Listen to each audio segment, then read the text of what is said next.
Cette roche est courante dans le Queyras, on la rencontre assez souvent.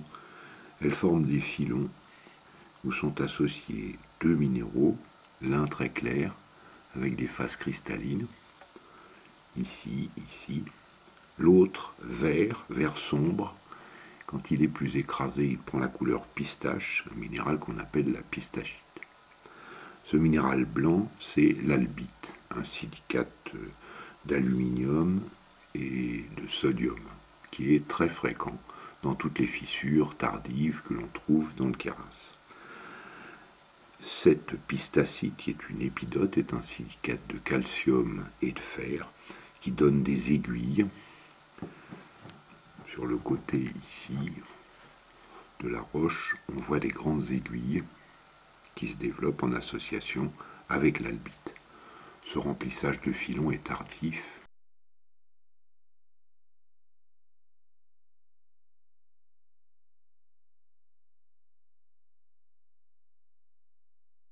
Encore une roche abondante dans le Queyras, qui a un aspect noir bleuté. C'est une roche feuilletée qui se débite en plaquettes. Elle est constituée presque exclusivement de petites fibres très fines, d'un silicate qu'on appelle une amphibole, qui est riche en fer, en magnésium et en sodium. Ce minéral, la glaucophane, est un minéral très abondant dans le Queyras. On en reverra quelque part se développer dans d'autres roches volcaniques du Queyras, les gabbros et les basaltes. Quelquefois, on peut voir briller de petits points noirs qui sont des petits cristaux de magnétite, qui est un minéral, qui est un oxyde de fer bien cristallisé et qui a la propriété de conserver le magnétisme. Cette glaucophanite, on l'appelle comme ça à cause de sa composition presque exclusivement liée au glaucophane. Cette glaucophanite est très souvent associée au sommet de l'édifice volcanique, associé au basalte, et dans cette roche, c'est assez fréquent que l'on trouve des indices de minéralisation en cuivre. La mine de Saint-Véran, la partie de la mine de Saint-Véran qui contient le plus de cuivre est constituée assez essentiellement de ces glaucophanites. Et là, on voit la roche briller parce que les cristaux d'amphibole, de glaucophane, ici et là, sont plus gros, et ce qui brille, ce sont les faces de ces minéraux. Gabbro, ici, à d'autres gabbros, dans lesquels on peut reconnaître des cristaux verts, ici, allongés, entourés de cristaux bleus, sur les bordures du cristal vert. Qu'est-ce qui s'est passé au moment de la formation des Alpes? Ces roches ont été écrasées, l'eau a pu y pénétrer, et elle a transformé ces pyroxènes en un minéral qui a presque la même composition, mais qui contient de l'eau. Ce pyroxène qui ne contient pas d'eau se transforme progressivement en glaucophane, amphibole bleue, très fréquente dans le Queyras, qui elle contient de l'eau et qui est une signature de ce qu'on appelle le métamorphisme alpin, c'est-à-dire les transformations de minéraux de l'un en l'autre par changement des conditions de pression, de température, des conditions de formation et par apparition de l'eau dans des roches qui au départ n'en contenaient pas. On trouve dans les roches qui sont constituées par des fragments de coussins de lave qui sont cimentés par des fragments de lave et des poussières de lave, on trouve de petits minéraux en baguettes rectangulaires, ici, là. Ces petits minéraux sont très caractéristiques, ici aussi, très caractéristiques du métamorphisme alpin. C'est un silicate d'aluminium et calcium que l'on appelle la lawsonite. C'est très rare de trouver ce minéral dans cet état, aussi bien exprimé en petits cristaux, et c'est sans doute une des richesses minéralogiques du Queyras. dans les déblais de la mine de Saint-Véran, on trouve de moins en moins de cristaux de cuivre natif, mais on trouve encore pas mal de ces cristaux verts, quelquefois associés ici à des petits morceaux de minerai de cuivre que l'on appelle la bornite et qui prend un aspect violet cuivré un peu.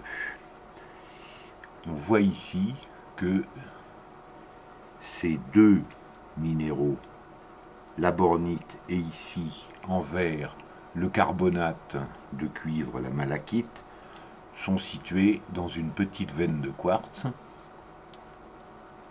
que l'on voit ici. Cette petite veine de quartz, elle se présente associée à un quartzite très riche en aiguilles de glaucophane. Ces quartzites sont vraisemblablement l'équivalent des radiolarites ou une forme des radiolarites que l'on trouve souvent associée aux roches basiques. Donc c'est bien associé à ces radiolarites que le cuivre s'exprime.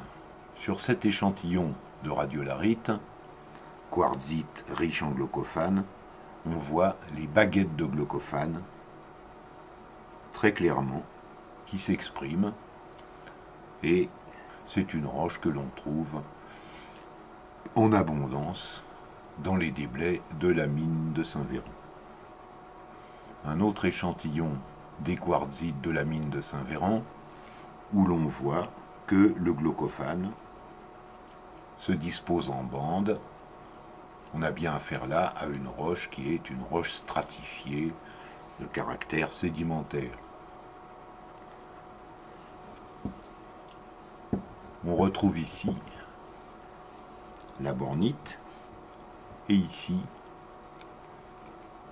la glaucophanite, où les glaucophanes très fins sont associés à des petits micas qui donnent à la roche un aspect violacé.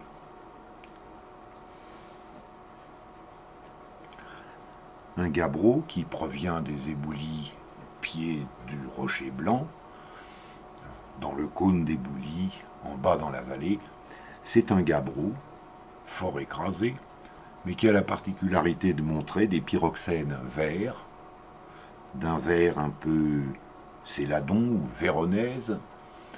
C'est la marque des pyroxènes riches en chrome. Ceci signale effectivement la présence de chrome dans les roches basiques. Le talc ici est présent en tout petits cristaux, en petites lamelles que l'on voit ici briller. Il s'agit là de talc pur que l'on trouve dans des petits filons associés aux serpentinites.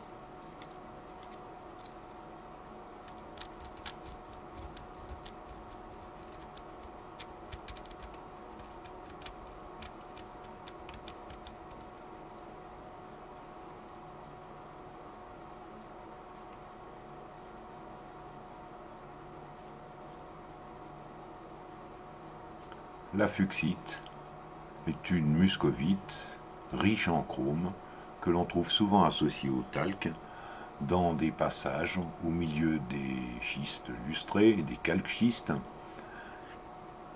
On la trouve aussi quelquefois associée à ces mêmes sédiments au contact de la serpentine. Un beau marbre associé aux roches volcaniques du Bric-Boucher.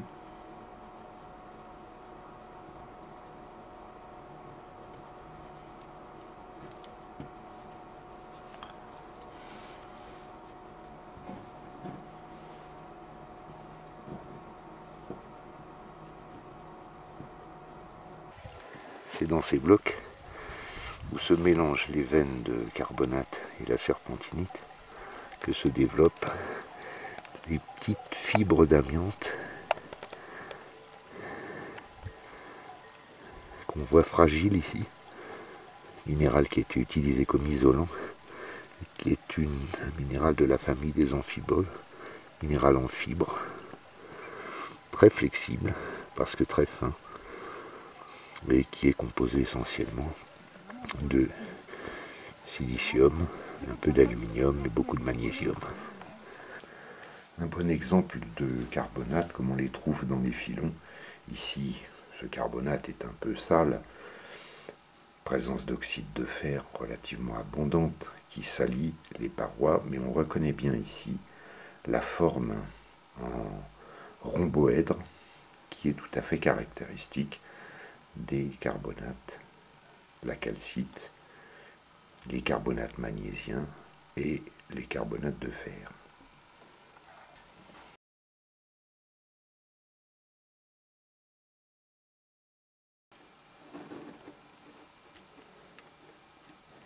On voit bien les faces ici de ces grandes fibres de calcite.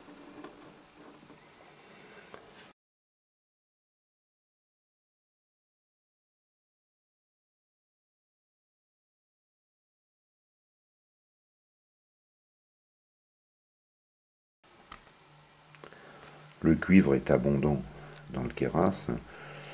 La mine de cuivre de Saint-Véran est célèbre, mais dans beaucoup de petites fissures des roches volcaniques, on peut rencontrer des dépôts de cuivre, ici sous forme de carbonate. C'est des pots verts, carbonate de cuivre, qu'on appelle la malachite, mais on trouve aussi un carbonate de cuivre bleu que l'on appelle l'azurite.